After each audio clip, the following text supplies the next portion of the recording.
하나님 말씀은 누가복음 2장 1절에서 12절까지 말씀, 하나님 말씀을 경외하는 마음으로 다 함께 일어나셔서 교독하도록 하겠습니다. 제가 먼저 2장 1절 말씀 있습니다. 그때 가이사 아구스도가 영을 내려 천하로 다 호적하라 하였으니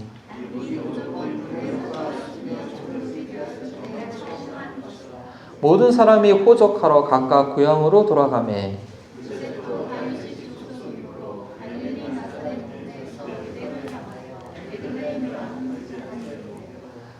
그 약혼한 마리아와 함께 호적하러 올라가니 마리아가 이미 잉태하였더라. 첫 아들을 낳아 강보로 싸서 구유에 누였으니 이는 여관에 있을 곳이 없음이로라.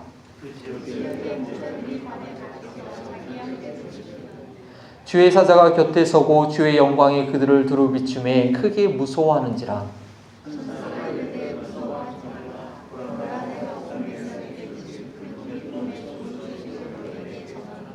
오늘 다윗의 동네에 너희를 위하여 구주가 나셨으니 곧 그리스도 주시니라. 너희가 가서 강보에 쌓여 구유에 누워 있는 아기를 보리니 이것이 너희에게 표적이니라 하더라. 아멘. 이는 살아계신 하나님의 말씀입니다. 자리에 앉아주시고요. 지금까지 살아보시면서요, 어떤 소식을, 어떤 이야기를 들었을 때 기뻐하셨습니까? 기억이 나시나요? 그 옛날 기뻐했던 그 시절. 홍기가 다 되었는데 마땅한 배우자가 없어서 결혼하지 못하고 있다가 드디어 호감이 드는 이성을 만나서 결혼 날짜를 딱 정했을 때 기쁘셨죠? 아니면 실업자로 하루하루를 살아가고 있는데 야, 정말 좋은 직장에서 당신을 하유하겠다 하는 소식을 들었을 때 너무 기뻤을 것 같아요. 아니면 새로 사업을 시작했는데 맨날 이제 적자를 보다가 드디어 이번 달에는 이야, 흑자로 돌아서는 그때 아주 뿌듯하셨을 것 같아요. 우리 인생의 여정 가운데 어떤 분들은 좀 암투병하다가 힘들게 암투병하다가 다 그날을 갔더니 의사가 You are free, cancer free라고 말을 드리면 얼마나 기쁘겠습니까? 저는 우리 인생의 여정 가운데 한두 번 정도는 좀 입꼬리가 이렇게 싹 올라가고 이 감출 수 없는 기쁨을 감출 수 없어서 얼굴로 확 나타나는 그런 경험들이 있었을 것 같아요. 근데 대부분 그런 상황들은 이 상황이 반전될 때이죠. 막 너무 어렵고 힘들었다가 그 문제가 해결되는 경우 가운데 이 기쁨이 샘솟듯 솟아날 것입니다. 오늘 성탄 주일을 맞이해서 큰 기쁨의 좋은 소식이라는 제목으로 말씀을 증거하고자 합니다. 그런데 이 기쁜 소식은요, 어떤 특정한 사람, 되게 어려운 가운데 있다가 그 문제가 해결되는 어떤 그런 사람들만 누리는 기쁨이 아니라 온 백성에게 미칠 부한 자나 가난한 자나 병든 자나 건강한 자나 상관없이 모든 사람들이 한 명도 빠짐없이 기뻐할 만한 그러한 소식이라는 것입니다.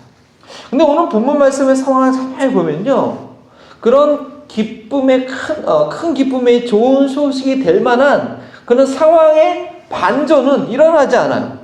아니 어쩌면 더 힘들어지고 어려워지고 갈수록 더 상황이 어려워지는 그런 내용입니다. 그런데 그것이 온 백성에게 미칠 큰 기쁨의 좋은 소식이라는 것이죠.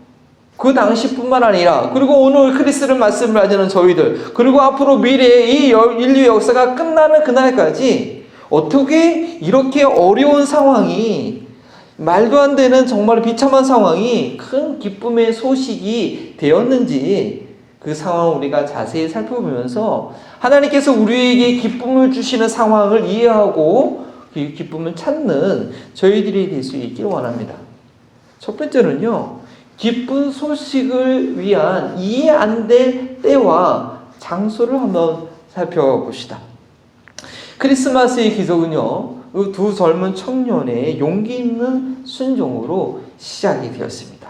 2주 전부터 말씀드렸듯이 이 마리아가 돌에 맞아 죽을 수도 있는 그런 혼인 전 임신을 받아들임으로 말미암아 성령으로 말미암아 하나님의 아들 예수를 잉태하게 됩니다.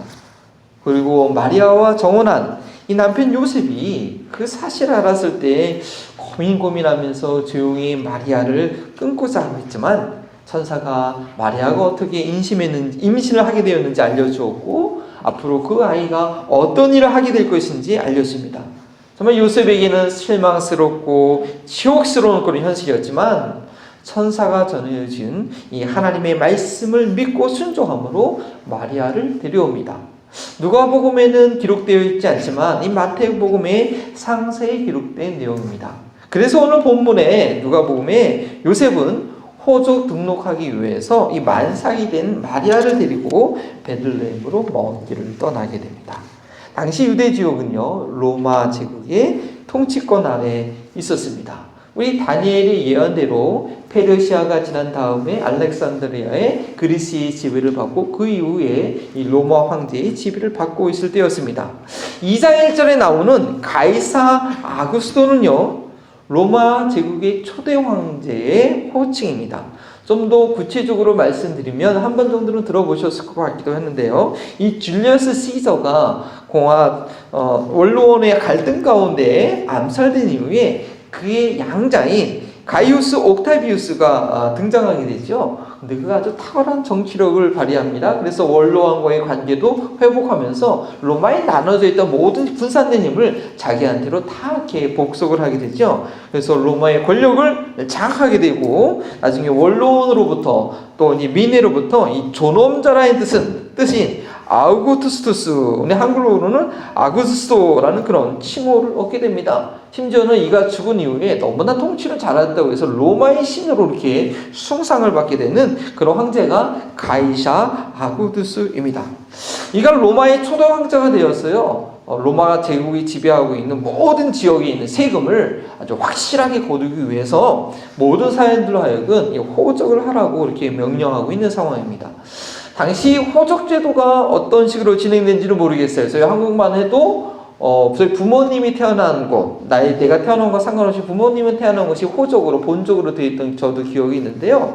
이스라엘은요 땅을 사고 팔고 파는 그런 게 아니었기 때문에 내가 태어나고 성장했던 곳이 있더라도 그 땅의 소유는 자기 부모님이 속한 곳이 땅의 소유이기 때문에 그 세금을 측정하기 위해서는 나의 부모님 가문에 있던 곳에 가서 등록을 해야 됐습니다. 그래서 4절 말씀에 요셉이 다윗의 후손이었기 때문에 자기가 성장한 갈릴리 지역에서 이 베들레헴까지 가야 했다고 되어 있습니다. 지난 금요일 저녁에 우리 너티버티 스토리 예수님의 탄생 이야기 영화로 보셔서 아시겠지만요. 갈릴리에서 베들레헴까지 가는 길이 만만하지 않았습니다. 왜 하필이면 이 마리아가 만삭이 되었을 때 이제 곧 아기를 낳아야 되는데 그 먼 길을 가야 했을까요? 갈릴리에서 베들레헴까지요 90마일에서 한 100마일 되는 거리입니다. 이 벌링턴에서 이 샬롯 거의 못 미치는 그 거리죠. 우리가 샬롯까지 가려고 해도 가까운 거리가 아니라서 한 날 잡아서 가야지 이게 갈 수 있는 거리인데 그 당시 만삭이 된 이 마리아가 거기까지 간다는 것은 너무나 쉽지 않는 길입니다. 뭐 나귀를 타고 가도 영화에서 보셨듯이 나귀를 타고 가도 한 20 이상을 가야 되는 거는요. 터벅터벅 그 위에서 간다는 것이 보통 곤욕스러운 일은 아니었을 것입니다. 왜 하필이면 마리아가 출산일이 다 되어서 이 로마 황제가 천하에 호령을 해서 호적하라고 했는지 모를 일입니다. 만약에 요셉과 마리아가 이 베들레헴 근처에서 살았다면 문제가 없었겠지만 갈릴리에서 살고 있었기 때문에 먼 길을 여행해야만 했습니다. 아니 몇 개월만 좀 더 일찍 아니면 몇 달 이후에 명령이 내렸다면 훨씬 수월할 텐데 정확하게 이 출산일을 앞두고 나서 이 황제의 엄한 명령이 내리는 것입니다. 우리의 인생의 여정 가운데도 이렇게 타이밍이 정확하게 안 맞아가지고 좀 곤란할 때가 있지 않았습니까? 어떤 분들은요, 몸 잘 가지고 있다가 이제 뭐 괜찮을 거야 하고 해약했는데 몇 달 안 지나서 암 판정을 받는 반도 제가 봤습니다. 저희 아버님이 그러셨습니다. 뭐 급하게 한국에 송금을 받거나 이게 한국으로부터 송금할 일이 생겼는데 환율이 갑자기 오르거나 이게 갑자기 내리는 경우도 있습니다. 한국에 있는 집을 팔고 나니까 집값이 확 올라가지고 혈압도 확 올라가는 경우가 있죠. 어떤 분 정말 그래서 스트로크로 제가 쓰러진 경우를 봤어요. 정말 필요한 일이 있는데 시간이 안 맞아가지고 얻지 못하게 되거나 이 불필요하게 더 수고를 해야 되는 그런 경우가 있습니다. 온 인류에게 큰 기쁨을 가져다 주는 이 좋은 소식은요, 인간적으로 볼 때 너무나 불편한 때에 불편한 장소에서 이루어집니다. 그러나 이것은 하나님의 말씀을 이루기 위한 것임을 우리 구약을 공부하시는 분들은 다 아실 것입니다. 당시 제사장들과 서기관들도 알고 있듯이 미가 선지자가 메시아는 베들레헴에서 태어난다고 했기 때문입니다. 미가서 5장 2절 말씀이죠. 베들레헴 에브라다야, 너는 유다 족속 중에 작을지라도 이스라엘을 다스릴 자가 내게서 내게로 나올 것이라. 그의 근본은 상고에 영원에 있느니라. 그의 근본이 상고에 영원에 있다라고 했기 때문에 이 출생이 바로 메시아이라는 것을 알게 되었고, 또 그 장소는 베들레헴이었습니다. 그리스도는 아브라함과 다윗에게 약속했던 대로 이 다윗의 후손 가운데 다윗의 출생지인 베들레헴에서 태어날 것이라고 하나님께서 계획하셨기 때문입니다. 그러면 요셉과 마리아가 이 처음부터 베들레헴에서 살고 있었으면 얼마나 좋았을까요? 큰 어려움이 없었을 것 같아요. 그런데도 하나님께서 이 갈릴리에서 성장한 요셉과 마리아를 선택하신 이유가 있었죠. 바로 선지자들을 통해서 미리 말씀하신 그 내용을 이루기 위함이었습니다. 이사야서 9장 1절에 보니까요, 전에 고통받던 자들에게는 흑암이 없으리로다. 옛적에는 여호와께서 스불론 땅과 납달리 땅이 멸시를 당하게 하셨더니 후에는 해변길과 요단 저쪽 이방의 갈릴리를 영화롭게 하셨느니라. 예수님께서 태어나셨던 베들레헴에서 성장해서, 그곳에서 예수님께서 성장해서 유대 중심으로 사역하셔야 되는 것이 아니라 요셉의 고향인 나사렛에서 성장해서 갈릴리에서 제자를 부르시고 먼저 갈릴리에서 사역을 하셔야 했기 때문입니다. 로마 황제가 하필이면 마리아가 만삭이 되었을 때 호적 등록하라고 해서 갈릴리 나사렛에서 살던 요셉과 마리아가 100마일을 여행해야 했던 그런 어려움이 있었지만, 그것은 그리스도께서 베들레헴에서 태어나셔야 했고 갈릴리에서 사역하셔야 했기 때문에 하는 그 하나님의 말씀을 이루는 과정이었습니다. 전 세계를 호령할 수 있는 이 가이사의 명령도 결국에는 하나님께서 계획하신 일을 이루는 일부분에 해당할 뿐이었습니다. 저희 삶 가운데도 왜 하필이면, 왜 이렇게 중요한 때에 이런 황당한 일이 일어나나? 어친데 격친적으로 어려운 일이 줄줄이 생길 때 낙심하기 쉽습니다. 감당하기 어려운 것입니다. 그러나 하나님께서 나를 창세전에 택하시고 온 인류의 역사를 이끄시는 중에 나를 이 시대 가운데 이곳에 태어나게 하셔서 이곳에 살게 하신 그 하나님의 계획이 있다고 믿는다면 어떤 어려움이 와도 우리는 감당할 수 있습니다. 아니, 하나님께서 그렇게 많은 사람들을, 그렇게 많은 경우를 계획하고 일일이 계획하고 인도하실까라고 우리가 하나님의 능력에 대해서, 속성에 대해서 퀘스천할 수 있지만, 하나님은 어느 우주를 창조하시고 운행하신 분입니다. 쉽게 생각해서 100년 전의 사람들이요, 오늘날 우리가 지금 이렇게 쓰고 있는 이 컴퓨터에 엄청난 양의 데이터를 처리하는 거 보면요, 상상이 안 되는 거지만 지금 저희가 그렇게 하고 있지 않습니까? 우리 하나님은 창세전부터 계신 분이고 그 온 우주를 창조하시고 지금도 운행하신 일이기 때문에 우리 한 사람 하나, 내가 지금 이 순간 생각하는 그 순간까지도 하나님을 알고 때로는 인도하시고 주장하고 계시는 분이라는 것입니다. 문제는 저희가 그 하나님의 뜻을 깨닫고 순종하느냐입니다. 내 생에 대한 하나님의 뜻이 계시된 이 하나님의 말씀 성경을 읽고 알고 적용하느냐 마느냐의 문제지, 하나님은 정확하게 내 생에 대한 계획을 갖고 계십니다. 예수님의 출생과 성장과 사역도 모두 이미 구약의 선지자들에 의해서 이미 기록되어 있고 그 말씀을 이루는 것이었습니다. 저희가 지금 예상치 못하게 당하고 있는 어려움과 괴로움, 당황스러운 일들이요, 어쩌면 하나님의 말씀을 이루는 그런 과정 가운데 있을 수 있다는 것입니다. 제가 몇 번 말씀드렸는데요, 저 아내가 결혼하자마자 이 중국의 칸티벳으로 선교로 가서 정말 선한 뜻으로 갔는데요, 너무나 힘들었습니다. 그래서 제가 결혼하자마자는 절대 선교지 가지 말라. 저희는 만난 지 100일 만에 결혼했고, 결혼한 지 100일 만에 이 중국에 가서 아내 문화에 적응해야 되고 이 중국 문화에도 적응해야 되고 3일이 멀다 하고 와장창 싸우는데 정말 괴로운 날들이었습니다. 쉽지 않은 시간들이었는데요. 그러고 나서 아내가 벌써 임신을 했네요. 입덧이 얼마나 심한지 아무것도 못 먹고 그냥 내내 누워있는 거예요. 그래서 어쩔 수 없이 저희가 1년을 약속했는데 아내는 3개월 만에 한국으로 돌아갔습니다. 그래도 3개월 동안 이렇게 열심히 같이 살면서 열심히 싸우면서 맞춰갔는데 한쪽이 갑자기 없어지니까 너무 힘들더라고요. 그 나머지 기간을 보내는데 너무 쉽지 않은 기간이었습니다. 있으면서 정말 패배의식이 야 내가 선교하고 왔는데 아내하고 싸우기만 하고 그 아내는 일찍 떠나버리고 야 너무 외롭고 힘들다. 그거 있으면서 남은 기간 동안 얼마나 외롭게 힘들게 패배의식 가운데 지낸지 모르겠습니다. 간신히 날짜를 채우고 이제 한국에 돌아왔는데요. 이제 나는 어떡하냐. 유학 가는 길을 내가 내려놓고 단기 선교로 먼저 이렇게 헌신하기로 드렸는데 토플 점수도 준비 못하고 큰일 났다. 애는 낳았는데 직장은 없고 와이프는 저 처갓댁 제주도에 있고 저는 혼자 서울에 있으면서 참 이 심란한 시간을 보내고 있었는데요. 근데 하나님께서 기적적으로 토플 점수도 없고 또 이 단기 선교 IMB를 통해서 경험한 것 때문에 유학하기 전에 또 이 풀타임 이 부교육자 자리가 생긴 거예요. 그 IMB 경력 때문에 나중에 그 목사님이 저를 하에 뽑았다고 그러더라고요. 그러고 나서 또 그 IMB 선교사님을 통해서 미국에 있는 신학교를 추천받아가지고 또 유학도 오게 되고 또 그 연결끈 때문에 또 미국에서 이렇게 사역할 수 있는 길도 열어주고요. 제가 생각해보니까 그 어려운 1년의 그 시간 때문에요. 지금까지 제가 오늘 이 자리까지 올 수 있었다는 것을 제가 늘 생각하면서 야 하나님의 나라를 위해서 헌신하는 것, 선교하는 것 이거 정말 헛되지 않다. 이거 정말 우리 인생에 펼쳐질 수 있는 정말 로또다라는 생각을 제가 많이 하게 됩니다.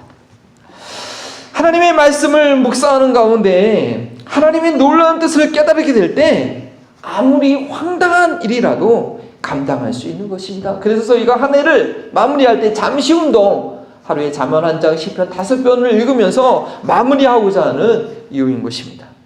저희가 전혀 예상치 못한 시간과 장소에서 어려움을 겪고 있을 때요. 그것은 내 삶을 향한 하나님의 결정적인 약속들이 가장 정확한 때에 가장 정확하게 제가 결혼하자마자 중국에 가게 된 그 가장 정확한 때 정확한 장소에서 사람들을 만나게 하시고 경험하게 하신 것입니다. 그것을 말씀을 통해서 깨달으시고 말씀이 인도하신 대로 순종하여 나아가는 저희들이 되길 바랍니다. 두 번째로요. 이 기쁜 소식을 위해 이해 안 될 증거에 대해서 저희가 한번 살펴보기 원합니다. 요셉과 마리아가 이 하나님의 말씀을 이루기 위해서 어쩔 수 없이 엮인 이러한 상황을 회피하지 않고 용기 있게 간대하게 순종했을 때 그 결과가 어땠습니까? 모든 것이 순적하게 잘 됐나요? 아니죠. 더 당황스러운 일이 일어났습니다. 7절 말씀 다 같이 한번 읽어보겠습니다. 첫 아들을 낳아 강보로 싸서 그 위에 누웠으니 이는 여관에 있을 곳이 없음이로라. 아기를 낳을 만한 그런 마땅한 공간이 없어서요. 어디요? 가축들을 키우고 있는 곳에서 그 헛간에서 낳았고 그 태어난 아기를 천에 쌓아서 구유통에 넣어야 했습니다. 여기서 여관이라고 번역되어 있지만 대부분의 성서학자들은 바른 해석으로 보지 않습니다. 그 당시에 조그만 베들레헴에 여관이라는 그 숙박시설이 있을 리는 없고요. 그 당시에 이스라엘 사람들이 집 구조를 보면 1층은 헛간이고요. 2층에 사람들이 이렇게 드는데 사람들이 그 마땅한 공간을 내어주지가 않은 거죠. 있을 곳이 없다고. 마음의 문이 닫혀 있었던 거죠. 그래서 그 1층에 있는 헛간에 머물게 하고요. 또 어떤 분들은 그렇게 해석합니다. 6절에 그곳에 이미 도착하고 있었는데 이미 가 있었지만 그 갑자기 영화에는 갑자기 도착해서 한 것 같지만 오래 있다가 나을 장소가 없기 때문에 그 공간을 썼다라고 그렇게 보는 경우도 있습니다. 어쨌든 중요한 것은 이런 나을 만한 그런 장소가 없었다라는 것입니다. 그 어느 어머니가요, 자기 첫 아기를 낳아가지고요, 헛간에서 낳아서 구유통에 눕히길 원했겠습니까? 마리아가요, 상상도 못했을 것입니다. 천사가 하나님의 아들을 임신했다고 했는데, 내가 그 하나님의 아들을 헛간에서 낳게 될 줄이야. 너무나 당황스러운 상황입니다. 더군다나 예수님의 모든 거에 대해서 그에게 선지자들이 잘 예언되어 있는데요, 제가 어제 아무리 살펴봐도 이 메시아가 이 헛간에서 태어났다는 그런 예언은 전혀 없었어요. 그 그래서 아마도 천사가 나타나서 그제서야 알려준 것 같아요. 물론 메시아의 모습이 다른 사람들이 보기에 너무나 미약하고 초라하다는 그런 흠모할 만한 모습이 없다는 그 예언이 뭐 이사야서 말씀이 있긴 하지만 그거는 이미 다 성장해서 사역할 때의 모습이었습니다. 마리아는 자기가 낳을 아기가 정말 온 세상을 통치할 만왕의 왕 하나님의 아들이 맞을까? 출산하는 그 순간에도 정말 의심할 만한 그런 상황에서 지금 애를 낳고 있는 것입니다. 그런데 그 동일한 시간에 그 주변 산골 들판에서 어떤 일이 일어납니까? 8절 이후에 말씀드리죠. 천사들이 밤새 양떼를 지키고 천사들이요, 이 밤새 양떼를 지키고 있는 목자들에게 주의 영광 가운데 나타납니다. 그 당시 목자들은요, 가장 이렇게 험한 일을 하는, 인정받지 못한 그런 천한 일, 밤을 새워야 되고 안식일도 지키지 못하고 이 더러운 양떼들과 함께 있어야 되는 그런 좀 가장 하루층에 있는 인정받지 못한 사람들이 하던 일들이었습니다. 그런데 그 천사에게 그 목자들에게 천사가 나타나서 오늘 설교의 제목처럼 큰 기쁨의 좋은 소식을 목자들에게 전한다고 합니다. 근데 목자들은 두려워하죠. 사가랴도 그렇고 마리아도 그렇고요. 이 영적 세계에 있는 존재가, 눈에 보이지 않는 존재가 갑자기 눈에 나타나면 이 사람들은 두려워할 수밖에 없습니다. 근데 천사가 두려워하지 말라. 내가 정말 큰 기쁜 소식을 너에게 전해준다 하고 그렇게 선언합니다. 어떤 상황에 있든지 가난하든지 부하든지 병들었든지 건강하든지 그런 온 백성에게 모든 이들이 그의 삶 가운데 가장 큰 기쁨이 될 만한 그런 소식을 전해준다는 것입니다. 아담과 하와가 타락한 이후에 인류 역사의 4천년 동안 그 많은 사람들이 기다렸던, 그리고 앞으로 진행될 역사 가운데 태어날 모든 사람들이 소망해야 될 그 구원자 메시아 그리스도수가 그 나타나는 순간을 이 목자들에게 알려주고 있는 것입니다. 하나님께서 쓰시는 그 역사의 그 이야기 가운데 가장 중요한 순간, 클라이맥스의 장면이 나타나는 순간이라는 것입니다. 여러분들 영화를 보실 때 감독이 가장 중요하게 생각하는 그러한 심혈을 기울여서 만든 그런 클라이맥스 장면이 영화의 한 부분에 있습니다. 그런데 그걸 놓치면 안 돼요. 영화를 아무리 재밌게 봤어도요, 그 클라이맥스 장면을 놓치면 감독이 표현하고자 하는, 전달하고자 하는 그 내용을 놓쳐버린 것이죠. 20년 전에 나온 영화인데요, 타이타닉 영화. 혹시 못 보신 분 계십니까? 대부분 모르겠어요. 여기 계신 동안은 못 보셨을 수 있는데 대단한 영화입니다. 아카데미 영화 그 11개 부분의 상을 휩쓴 불후의 명작입니다. 근데 이 영화의 클라이맥스 장면이 이 영화 중에서 아주 절정이 있는 장면이 무엇일까요? 저기 포스터에 나오는 저 장면인가요? 네, 저 장면 우리가 많이 알고 있죠? 많은 연인들이 따라하는 탁 이렇게 선상에서 배를 뒤에 딱 안아주는 저 장면이었을까요? 만약에 이것이 클라이맥스라고 한다면 이 영화는 단순히 멜로 드라마에 불과합니다. 다른 장면을 보면요, 이게 뭔지 아십니까? 타이타닉이 파손해서요, 많은 사람들이 차가운 물 가운데 떠 있습니다. 근데 그 여자 주인공 로즈는 지금 나온 널판지에 이렇게 오고 있고요, 남자 주인공 잭은요, 몸은 반만 물속에 있는 가운데 손만 붙잡고 있어요. 왜냐면 나온 널판지가 둘이 같이 올라가는 그런 상황이 안 되는 거죠. 그러나 잭이 이 로즈의 손을 꼭 붙잡고 얘기를 합니다. 절대 포기하지 말고 살아달라고.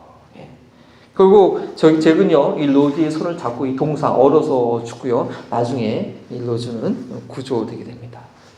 이 타이타닉이 그린 사랑의 위대한 이유는요, 이런 희생이 있었기 때문인데 우리가 이 장면을 놓쳐버리고 그냥 지나가게 되면 이 영화는 하루중 남자가 이 상류층 여성과 놀아난 이야기에 불과하게 되는 것이죠. 하나님께서 써가시는요, 역사의 클라이막스 장면 가운데 가장, 그 역사 가운데 가장 중요한 클라이막스 장면은 무엇이겠습니까? 바로 하나님이 인간이 되시는 그 순간입니다. 근데 그 장면이요, 이게 클라이막스야 할 정도로 좀 시시할 수가 있는 것입니다. 12절 말씀 한번 다 같이 한번 읽어보겠습니다. 너희가 가서 강보에 쌓여 부에 누워있는 아기를 보리니 이것이 너희에게 표적이 되리라. 아기가 천에 쌓여서 구유통, 이 여물통, 혹시 시골에서 성장하신 분들은 그거 보시는지 모르겠는데 엄청 냄새 나잖아요. 그 염을 통해 아기가 누워있는 것이 바로 그리스도가 나타난 표죠. 이 장면이 클라이맥스라는 것입니다. 이 말씀이요, 좀 우리 가운데 이미지화 될 수 있도록 영상으로 나와야 될 텐데, 보겠습니다.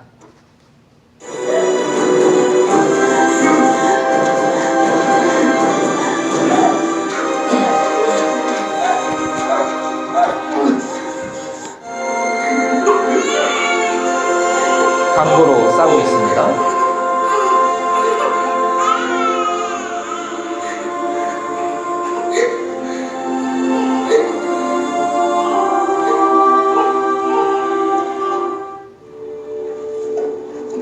구유통에 아기를 눕힙니다.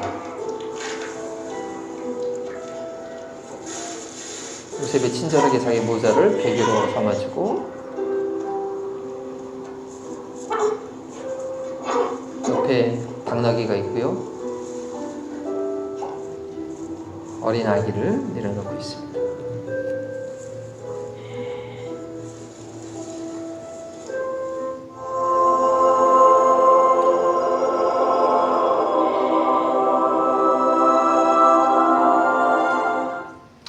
저희는요, 이 장면을 절대 놓쳐서는 안 됩니다. 이 장면에 담겨있는 하나님의 마음을 알아야 됩니다. 그래야 크리스마스의 기적이 이해가 되는 것입니다. 온 인류가 크게 기뻐할 소식의 본질이 무엇인지 알 수 있게 하는 장면입니다. 다시 마리아와 요셉의 상황으로 돌아가 볼까요? 마리아는 어머니로서 이 세상에 처음 태어난 아기에게, 처음 눈을 뜬 아이에게 이 구유통에 든다는 것이 너무 미안했을 것 같습니다. 요셉은 아버지로서 아기가 태어날 곳을 제대로 마련하지 못한 자신의 무능함을 탓할 수도 있을 것입니다. 요셉과 마리아 모두 천사로부터 이 아기는 전능하신 하나님의 아들, 구원자, 만왕의 왕이라는 것을 들었기 때문에 하나님의 아들을 이렇게 모셔도 되나 하는 죄송한 마음이 있었을 수도 있습니다. 그러나 아닙니다. 아기가 헛간에 태어나서 구유에 누이는 이 장면이야말로요, 하나님께서 인간 되심의 의미가 무엇인지를 알려주는 클라이맥스라는 것입니다. 이 장면 없이는요, 크리스마스의 의미도 기적도 바로 이해하지 못하게 됩니다. 정말 이해 안 될 증거이지만 이 증거가 모든 백성이 크게 기뻐하게 될 소식이 되는 것입니다. 만왕의 왕으로 오신 분은요, 위에서 군림하고 억압하는 통치자가 아니었습니다. 가이사 아구도스는요, 로마 제국의 최초의 황제가 되어서 모든 지역에서 세금을 거둬들이기 위해 호적하라고 했지만, 만왕의 왕이신 예수 그리스도께서는 모든 백성들에게 자신의 몸을 주기 위해서 왕이 되신 분입니다. 그 증거로 태어나자마자 짐승들의 먹이통인 구유에 누이셨습니다. 죄악으로 인해서 짐승보다 못한 그 성품을 갖고 있는 인간들에게 참 생명을 주려고 십자가에서 자신의 몸을 내어주셔야 할 분임을 이렇게 구유통에 누이심으로써 우리에게 보여주고 있는 것입니다. 창조주 하나님께서 자신이 만든 피조물인 인간의 몸이 된다는 것, 전능하신 이가 육신의 메인 제한적인 존재가 된다는 것, 그거 어떻게 표현할 수 있을까요?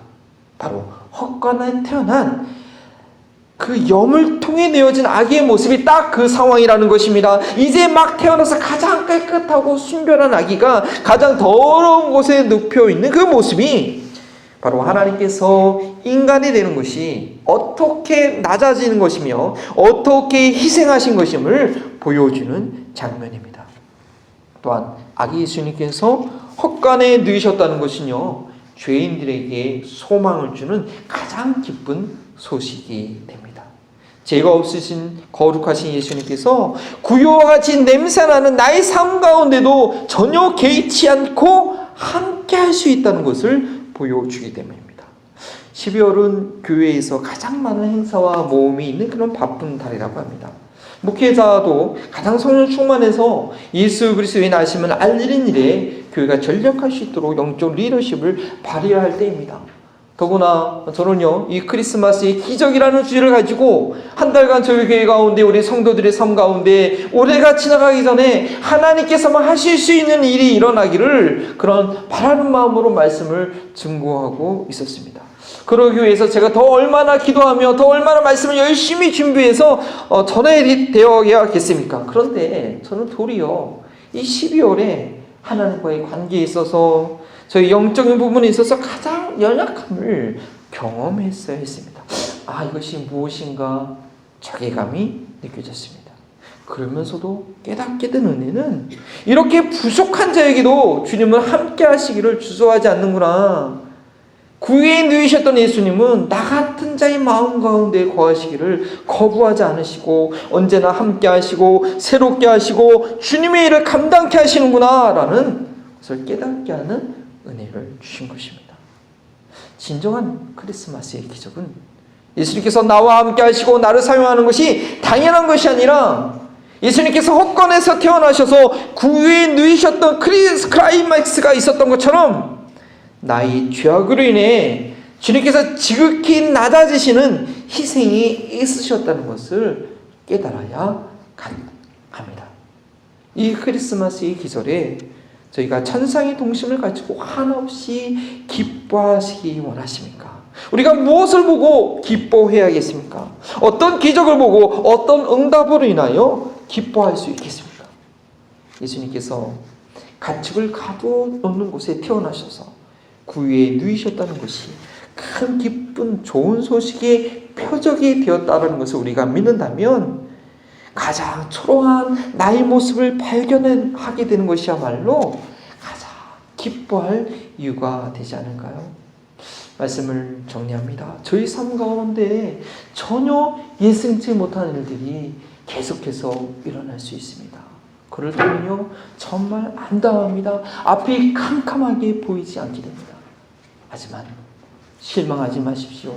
나를 창조하시고 나를 부르시고 나를 인도하시는 그 주님은 신뢰할 수 있기 원합니다. 주님께서 가장 기쁜 소식을 위해서 가장 정확한 때에 가장 정확한 장소로 나를 인도하고 계시는 것입니다. 비록 그 과정이 힘들고 어렵고 정말 괴롭지만 하나님의 풍성한 약속이 하나님의 정확한 약속이 기록되어 있는 이 성경을 읽으시고 묵상하시고 공부하실 때에 그 과정이 바로 하나님의 그 약속이 정확하게 이루어지고 있는 과정인 것을 깨닫고 놀라게 되실 것입니다.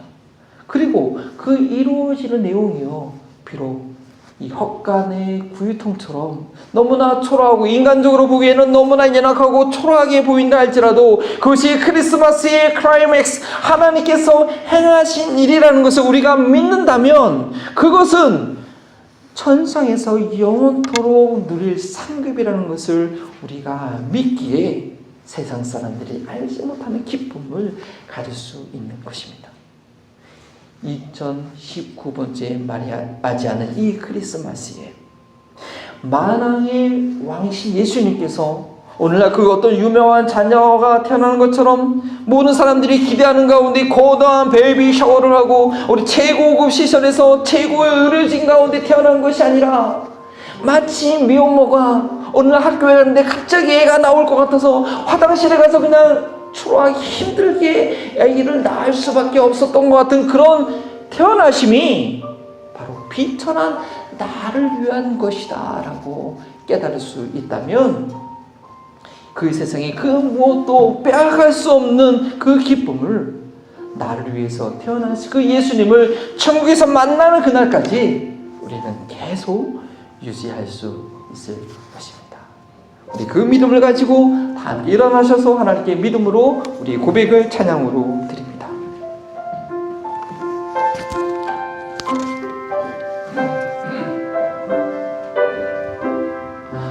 천사 찬송하기를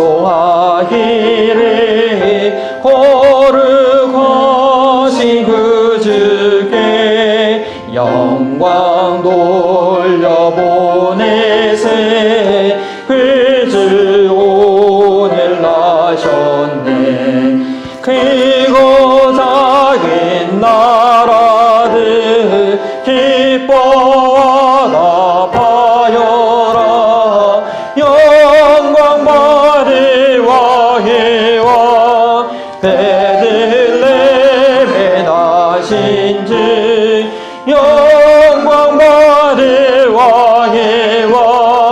베들레헴에 나신 주 오늘 나신 예수는 하늘에서 내려와 전혀 몸에 나셔서 사람 몸을 입었네.